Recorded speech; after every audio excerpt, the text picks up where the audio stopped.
Realistic Randy, Mediokr Best Sports Podcast. Thank you for tuning in. This Thursday podcast that you're watching on YouTube right now is powered by Score North. So a couple of things that we'll get into.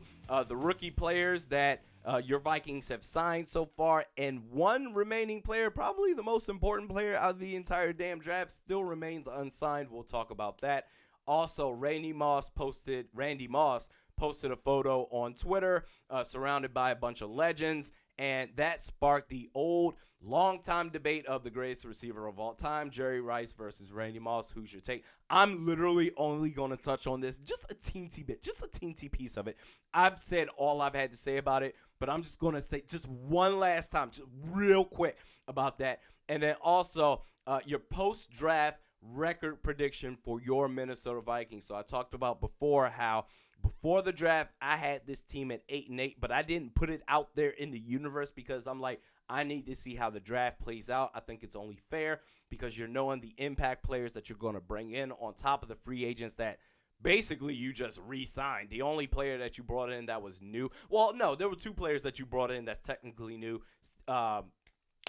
What's his name? Shamar Stephen. He technically is new, even though he's been with this system before. He's a pretty good player, but you lost out on Sheldon Richardson. He's with the Cleveland Browns. And the other player that you brought in as far as an impact player that's new, as far as an immediate, we know is going to be an immediate impact player, unless Drew Samia has anything to say about it, Josh Klein. Certainly you got Jordan Taylor out there, we'll see what that happens with that with the wide receiver 3 spot. But for the most part, you need to see what happens with this rookie draft class. Now that we see who the Vikings selected, I think it's now fair to make a record prediction for your 2019 Minnesota Vikings. But first, the rookie players that your Vikings have signed so far, start going down the list.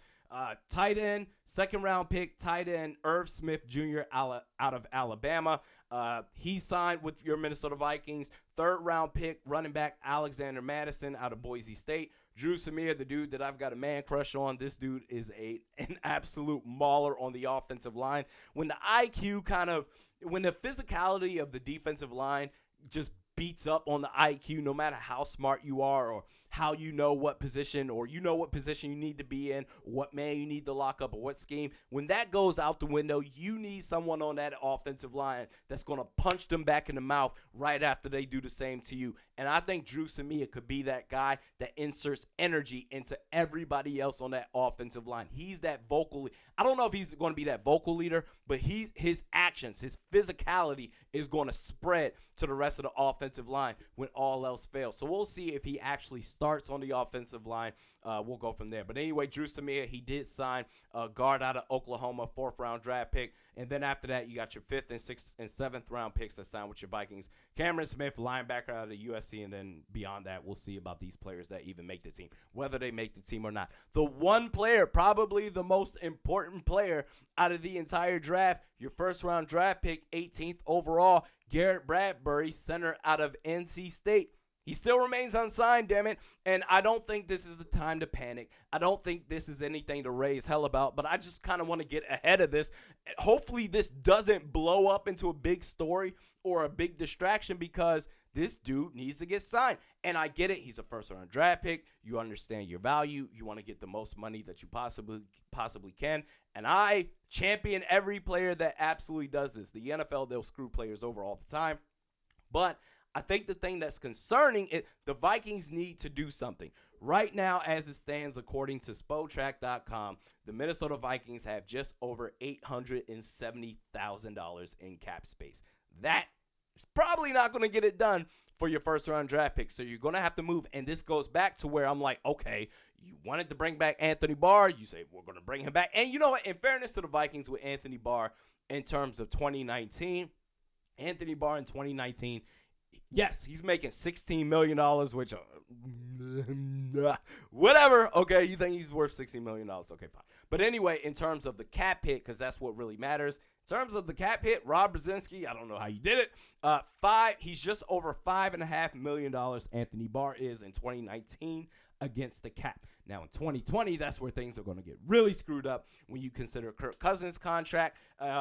Anthony Barr is going to be making or he's going to have a cap hit of $12.7 million in 2020.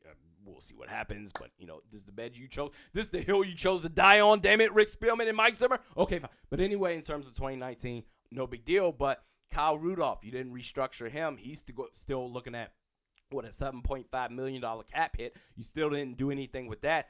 Everson Griffin, he was going to be, I think, either $12.5 or $10.5 million cap hit. But you said, okay, fine. You restructured him. You cut down his salary. You cut down his cap hit to where, okay, guess what? We're bringing him back. We restructured him. We did the damn thing. But he's going to be just under an $8 million cap hit when you have Stephen Weatherly, who's a $720,000 cap hit player, who's arguably just as good as Everson. I don't care what nobody says. Just as good right now. Is what have you done for me lately, league? And lately, Stephen Weatherly, he was equally as good as Everson Griffin, maybe even better. And I get that Everson Griffin, he went through what he went through early on, and that I'm not using that against him at all. I deal with mental health stuff all the time, okay? You need to find whatever it is that your healing process, your hobbies. And for me, this podcast is my hobby among working out, playing basketball, a bunch of other stuff. But in terms of football, Stephen Weatherly was arguably just as effective, if not more, than Everson Griffin. So you chose to bring back Everson Griffin. Yes, you restructured him, but not enough, in my humble opinion, to where now you only have $870,000 in cap space right now. You're going to have to make a move. Something needs to be done. This offseason certainly isn't over. Something's going to have to happen for your Minnesota Vikings in order to sign. I just don't want this to turn into a big story. We seen with back then the San Diego Chargers when they had Joey Bosa, they drafted him, and this kind of dragged on way into the I don't know if this kind of dragged on into the middle of the training camp. I can't remember, but I remember this was kind of a thing, and it was building up, and it was like, oh, man, and all of a sudden they signed him at the 11th hour. I don't want this to be the case. I want Garrett Bradbury in camp. I don't want him to miss any time. I don't want him to hold out or anything like that. This is something that hopefully gets done sooner than later. I don't want this to become a big story. Next. Randy Moss, he posted on Twitter, he posted a photo surrounded by, and he took a photo with, 6 total people, including himself. From the left, starting from the left to the right, Larry Fitzgerald, Jerry Rice, Brett Favre, Roger Staubach, Tom Brady, and, of course, Randy Moss. And he posted with the caption of, please tell me the total number of TDs altogether in this one pick, hashtag OMG, we bad. I agree. Now, you got 3 of the greatest receivers of all time, Fitz, Jerry Rice, and Randy Moss. And this, I've seen this on Twitter trending as far as Randy Moss versus Jerry Rice, who's the greatest receiver of all time. I've said pretty much all that I've had to say about this. Randy Moss is the greatest receiver of all time, man. I don't care what nobody else says. If you put Randy Moss in a situation that Jerry Rice, let's put it to you like this. The NFL, when it comes to receivers, for the most part, the quarterback is what makes the receiver. Or even if a receiver is great, you still need a quarterback to at least get you the ball effectively. I talk about this all the time. Adam Thielen and Stephon Diggs, those 2 receivers, wide receiver 1 and 2, I don't care which position. They're basically wide receiver 1s, both of them just on the same team. But either way, both of those receivers, they make quarterbacks better than what they actually are. It really goes against the norm of what football usually does. In the case of Randy Moss, imagine Adam Thielen and Stephon Diggs combined. Randy Moss as one player did that. If Randy Moss had Jerry Rice never went through the quarterback ailments that Randy Moss did. Jerry Rice, through his entire career, through his entire prime, this dude had Joe Montana, arguably the greatest quarterback of all time, along with Tom Brady. That argument, I don't care, whatever. Joe Montana, arguably the greatest quarterback of all time. Steve Young, he's in the Hall of Fame. Rich Gannon, MVP Rich Gannon. He had 3 major quarterbacks through his prime that were all top tier. 2 are in the Hall of Fame. I don't think Rich Gannon is in there. If he's not, he probably should. But either way, he's never suffered with quarterback drama in his entire NFL career. Compare that to Randy Moss, who was balling and putting up stacked ass numbers with his quarterbacks.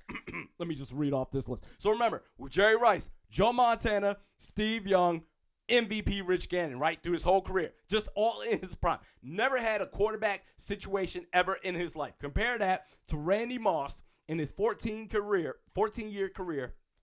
He had 20 different quarterbacks. Randy Moss did. Let's start with this. Brad Johnson, Randall Cunningham, Jeff George, Dante Culpepper, Todd Bowman, Gus Frerotte, Kerry Collins, Andrew Walter, Tom Brady, okay, Matt Castle, Brett Favre, Alex Smith, Colin Kaepernick, Vince Young, Aaron Brooks, Spurgeon Wynn, Rusty Smith, Marcus Tuliosipo, Marcus Twice-Sapopo, let me try it one more time. Marcus Twice-Sapopo, Brian Hoyer, and Jay Feeler, bro. Come on, bro. Come on, man. If Randy Moss had Joe Montana, Steve Young, and MVP Rich Gannon, dog, he would shatter every single wide receiver stat. Why don't people? Oh, and Jerry Rice admitted to stick him. So he had the greatest quarterbacks of all time, and he used stick him. He admitted to doing that. But Randy Moss, look at Jerry Rice stat. That's why I hate when we talk about stats. You know what's crazy? I've seen a couple of videos on YouTube or even just trending on Twitter or Facebook as far as matchups, right?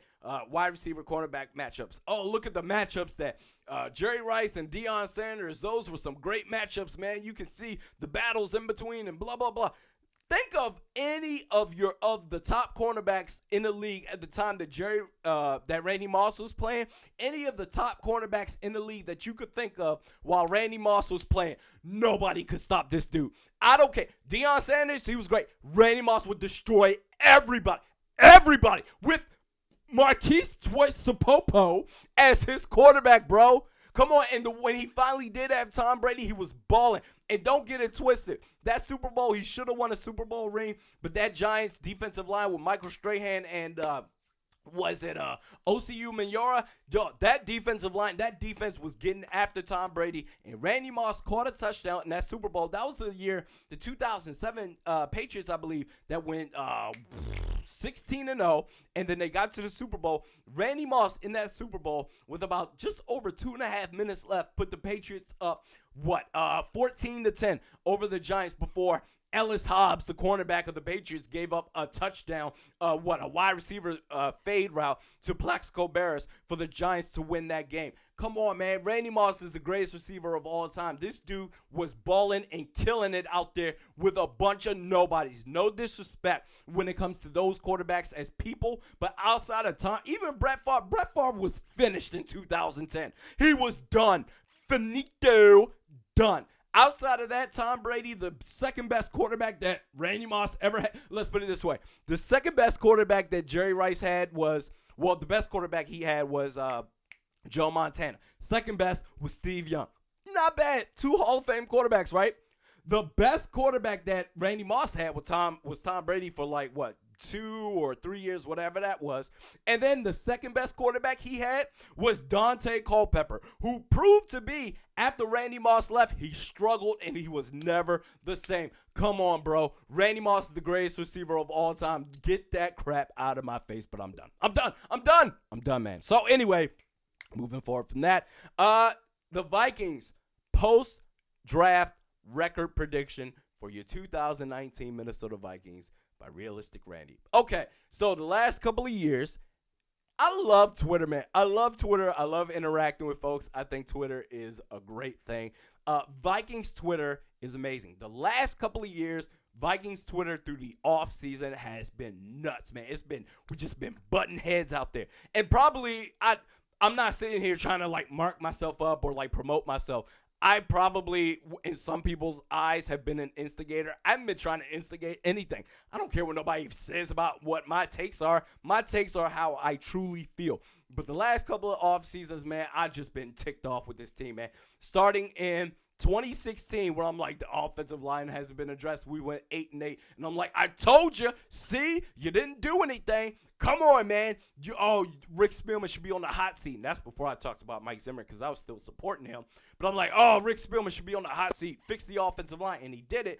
And then in 2017, after that season when they lost to the Eagles in the NFC Championship game, that offseason going into 2018, I was still pissed because they didn't address the offensive line after that. After the draft, they took Mike Hughes. And yes, Brian O'Neill, he's turned out to be a key piece on this offensive line. They took him in the second round. That's all well and good. They weren't planning on him to start, and he didn't even start. He wasn't even a starter to start the season in 2018. He basically started goodness, I can't remember. But he started 3/4 of the year or half the year. He was a project in the Vikings' eyes at that time. It wasn't an immediate need. And guess what? Even with Brian O'Neill there, he was pretty good. The offensive line still stunk, okay? So now we're going into the offseason, going into 2019. And I got to admit, man, I got to keep that same energy. Not that same energy in the past off seasons, but I've said before the draft, I said, listen, man, if the Vikings address the offensive line, I'm good. I will shut up. I will be super good. My thing was take 2 out of your first 3 picks on the offensive line.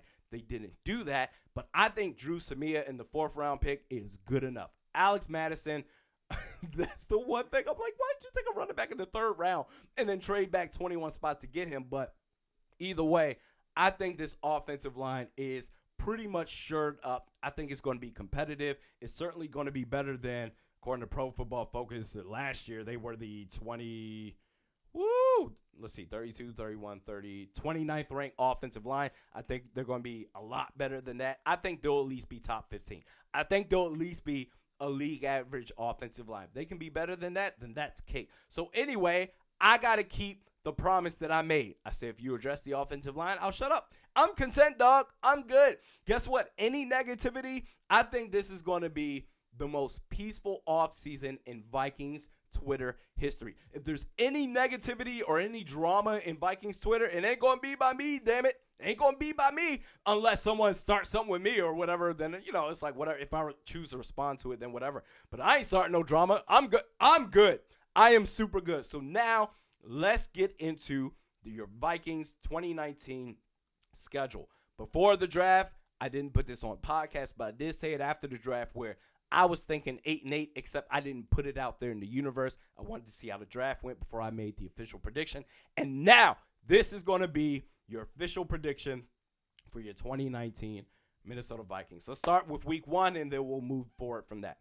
The Atlanta Falcons, week 1, hosting at US Bank Stadium. That's going to be on September 8th. I think the Vikings should win this game. The Atlanta Falcons, they're interesting, man. You never know what team they're going to be. They're kind of like the Vikings of the South, except for the last couple of years where it's like they're super talented, but they're super underachieving. I think the Vikings, they should be able to take care of business against the Falcons in week 1. Then you're going at Lambeau Field in Green Bay against the Green Bay Packers. I'm going to say the Vikings will lose this game. I think, you know what? Matt LaFleur as the new Packers head coach, they got a new thing going on. Aaron Rodgers, he wants to shock the world. And, early in the season, everybody's super motivated. I think Aaron Rodgers, he wants to prove people wrong. Everyone's been talking smack about him, talking about he's a locker room cancer and everything like that. I think the Packers will narrowly squeak by the Vikings. So now we're looking at a 1-1 record to start the first 2 weeks. Then you go to you go back home, US Bank Stadium, where you host the Oakland Raiders whenever they become the Las Vegas Raiders. I think this is going to drag on forever as far as when they actually move there. But the Oakland Raiders, I think your Vikings should win that game for a couple of reasons. Number one, the Oakland Raiders defense absolutely stinks. I think they are just a sorry-ass defense. We'll see how they do in 2019. Number two, Derek Carr, the last couple of years, he's been awful, man. He's been downright awful. He actually started his career, and I remember, I think this was the 2016 season where it was like he had that MVP caliber year, and it's like, oh man, we probably should have took this dude over Teddy Bridgewater. Like, this dude is going to be a franchise quarterback. In the last 2 years, man, he just hasn't been that at all. He's been timid. He just hasn't been the same quarterback. I wish him well, but certainly not against your Minnesota Vikings. Also, Antonio Brown. Antonio Brown, he's a great receiver, but I've seen Antonio Brown without Ben Roethlisberger, right? So we talk about Stephon Diggs, Adam Thielen, even going back to Randy Moss, receivers that make quarterbacks that elevate the play or the perception of play of the quarterback. Antonio Brown without Ben Roethlisberger, so you're talking about, goodness, Michael Vick with Pittsburgh. They had that one dude, I think his name was like Landry Jones, whatever. He wasn't really effective at all as a receiver for the Pittsburgh Steelers. And with Derek Carr, his recent struggle the last 2 years, I get all the hype behind it. Oh, Antonio Brown. I'm going to believe it when I see it. But also, I think the defense is going to be really good. I think they'll get after it. You will beat the Oakland Raiders. Chicago Bears at Soldier Field. Absolutely not. You will go. You will start the first 4 weeks 2-2. Soldier Field is just a tough ass place to play, man. And look, the Vikings, they were struggling against Jay Cutler, quarterbacks before that. I think with this new regime of the Chicago Bears, they're going to make things very interesting, very tough against your Minnesota Vikings. So they'll start 2-2 in your first 4 games. Now is the stretch where I think this bodes favorably for your Vikings team. At what's this? At MetLife, going against the New York Giants. The Vikings will win this game. Eli Manning is just a dumpster fire. It's over. Saquon Barkley, he's the only player that they have. They traded away Odell Beckham Jr. Now, in 2016, when Xavier Rhodes was developing into his own before 2017, where he was the shutdown corner, because I was at that game at US Bank Stadium. I think that was the first year they played there. I was at that game where Rhodes shut down Odell Beckham Jr. And it's funny because I was out in the stands. I was like, Odell! Because that's where he was getting all frustrated, like Odell does. But they traded away Odell Beckham Jr., so now they just got Saquon Barkley with Eli Manning as the quarterback. This should be an easy win. But then again, I said Buffalo should have been an easy win last year. But anyway, I think they should beat the New York Giants. Then after that, at US Bank Stadium, you host the Philadelphia Eagles. News alert, I will be at that game, damn it. I'll be at you. I'm coming back to Minneapolis. I can't wait, man. I can't wait. I love it out there. Mall of America. I always have a great time. Benihana, I love it there. That Minnesota Vikings, that locker room store at Mall of America is great. I love going out there. What's the Juicy Lucy burgers, whatever, Lucy Goosey, whatever those burgers are. I love it. Myself, my family. I'm trying to get together with SK, who also covers the Vikings, and Rick Sosa, who covers Skull Vikings Mexico. Trying to get out there. We'll see what happens, but I will be at that game. In terms of the Philadelphia Eagles, I think the Vikings will win that game. The defensive line of the Eagles is really good. They got Fletcher Cox there, but I think with the addition of Garrett Bradbury and with Pat Elflein moving to left guard, and we'll see what happens with Josh Klein and Drew Samir, but I think this offensive line is going to do good. And also Carson Wentz. Carson Wentz still needs to prove that he can get back to what he was, a year and a half ago before he got hurt, before Nick Foles led the Eagles to that championship. So he still needs to prove that he can get back to MVP form. But I think this Vikings team, they should be able to. I think it's going to be a tough game, but I think your Vikings will win that game. So far we're looking at, we're looking at 4-2 right now. Next, you go at Detroit to face the Lions. I think you'll win that game. I think, honestly, they'll sweep the Lions in 2019.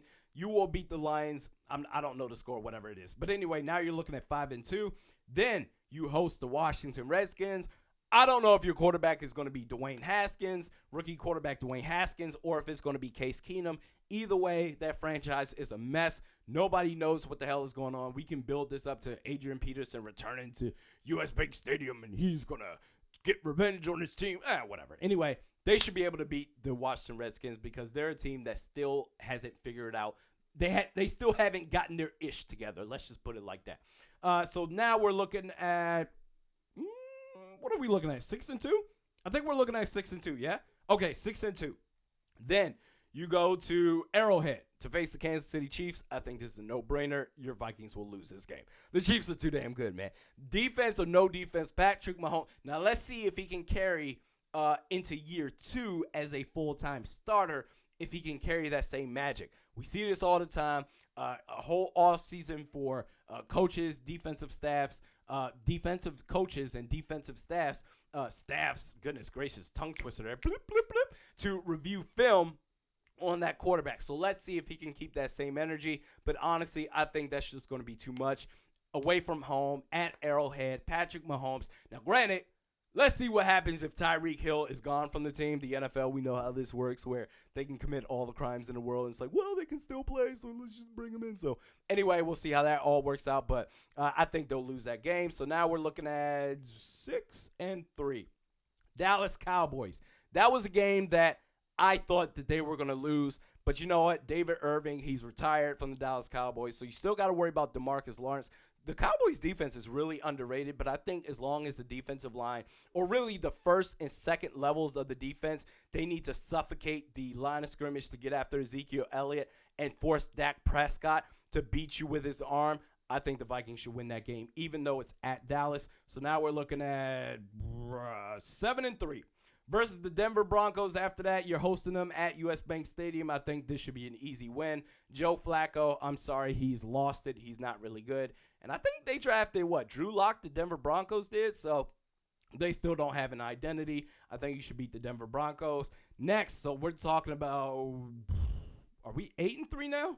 I'm going to say 8-3. I think I'm right, 8-3 so far. Seattle Seahawks, you lose that game. Mobile quarterbacks, man. Russell Wilson, he will tear and pick that defense apart. I don't like it. Prove it to me. Prove it otherwise, because when it comes to quarterbacks like that, we always struggle, man. And it's at CenturyLink Field. I think that's where they play, CenturyLink Field. Russell Wilson is just too damn good. Offensive line or no offensive line, I think they'll lose that game. So now we're looking at 8-4. Against the Detroit Lions at home, you should win that game. At LA against the Chargers. Now, this is going to be an interesting one. I've watched the Chargers for a while now. So I was living in San Diego for a while before they moved to LA. I know Phillip Rivers just through and through. I know this dude. If you can get a couple of licks on them or a couple of hits, and their offensive line is abysmal. By the way, speaking of their offensive line, the Chargers, they pulled the Minnesota Vikings like a pre-2019 Minnesota Vikings, a typical Rick Spielman move. Their offensive line was worse than the Vikings last year, okay? So they ranked 30th in offensive line last year, according to Pro Football Focus. They didn't address their offensive line until the third round with Trey Pipkins. He's coming out of, let me see. It says Sioux Falls offensive tackle Trey Pipkins. So I don't know if that's like the college there or whatever. But anyway, they didn't address it till the third round. So who's to say that he's even going to start? Their offensive line is there for the taking. The defensive line, they should get after it. Once you get a couple of hits on Phillip Rivers, he gets erratic, man. He really gets erratic. He starts yelling at the refs, starts yelling at his team, and suddenly he can't keep his composure, man. Get a couple of hits on him, and you're golden. On the road or at home, they should win that game. Your Vikings should. So that's what? 9-4? Are we 9-4? Or are we 10-4? Goodness, I can't remember. So anyway, we now have the Green Bay Packers at home, US Bank Stadium. Remember, I talked earlier, this was week 2 at Green Bay. I said the Vikings would lose. I think your Vikings will win. In week 16, this is going to be. So now we're at 11-4. Yes, we're at 11-4 now. You're going to figure out the Packers. You're going to see a lot of more film on them with Matt LaFleur. And now you'll be able to determine what kind of team they really are. I think in week 2 it's going to be a little bit of a shock because you're not really sure what they're going to do. That's early advantage for the Green Bay Packers. But you know what? Honestly, all things being equal, I never take the Packers seriously. That's the one thing that I will give Mike Zimmer a lot of credit for. Him being able to develop cornerbacks as well. But him and his record and him and his presence against the Green Bay Packers, I never take them seriously. So anyway, now you're looking at an 11-4 record, and that brings you to week 17 against the Chicago Bears. This likely will be for the NFC North crown. So I talked about how the Vikings, they went from maybe they'll make the playoffs as a wild card to, they'll suddenly be able to compete for the NFC crown. I think they will. I think they're going to be a championship contending team. But in this case, man, the Chicago Bears are just a tough-ass team, and that's why I think the Vikings will lose in Week 17. But, hey, they'll still make the playoffs. They'll be a wild-card team. But if it plays out the way I think, Chicago Bears, they'll be like 12-4. They'll narrowly inch ahead to win the division. But, man, I think the Chicago Bears, they're just a tough-ass team. Now, in the playoffs, if they meet, we'll see what happens. But I got your Minnesota Vikings. Pre-draft, 8-8, now 11-5. Don't let me have to be the reason, the positivity guru out here for your Vikings squad this offseason. But I feel really good about this team. I'm content, dog. I have nothing bad to say. Your Vikings, my prediction, officially 11-5. So let's do it. Anyway, we do this 3 times a week. Realistic Randy, Mediokr Best Sports Podcast. Thank you for tuning in. Twitter, you can follow me at realistic_Randy. Facebook at Realistic Randy. Saturday's podcast on my YouTube channel, Realistic Randy. See you Saturday, baby!